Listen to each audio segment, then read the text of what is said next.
I've been running this catch can for 40,000 kilometres since new, and I decided for various reasons to take it out of the vehicle, and I'm going to return the vehicle back to its factory fittings, and I'll explain a little bit about that in a minute. So after 40,000 Ks from new with the catch can, what I've done today is I've taken the inflow pipe out of the catch can and the outflow pipe that goes back into the engine out of the catch can. I just want to show you the difference between the two.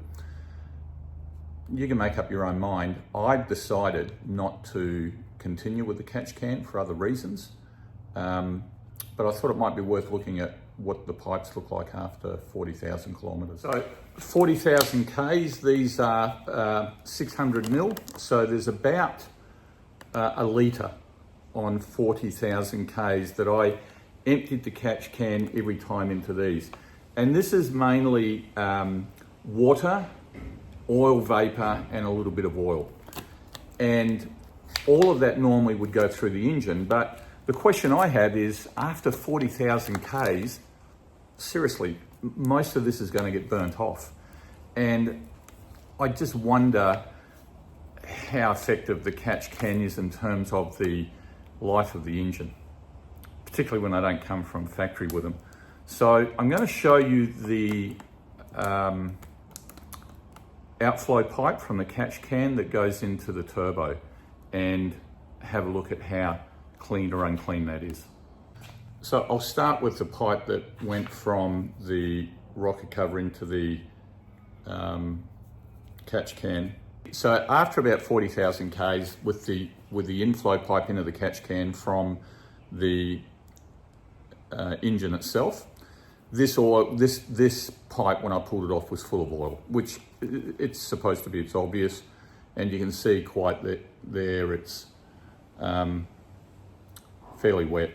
So this is the outflow pipe from the catch can to the engine, and again, after 40,000, there's a little bit of moisture in there still, but it's still wet, but it's not as wet as the inflow pipe. So there is a percentage of soot and oil and vapor and everything going through. And I don't think, given the other potential issues that I have, I've experienced a few oil leaks and things like that, and I've looked at the pressure that's coming out of the crankcase, and it's quite a lot, and it does have a restriction, even though there's a blow-off valve from the positive side of the engine. And so I don't have an opinion on whether the catch can creates more back pressure or whether it doesn't, but after all the reading and looking at all the videos and looking at vehicles that have had catch cans and they're still all clunked up and everything like that, then for me it's one less thing I have to worry about.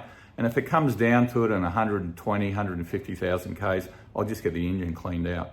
I just don't want to have to worry about hoses, back pressures, seals, rear mains. I just don't want to have that in the back of my head all the time.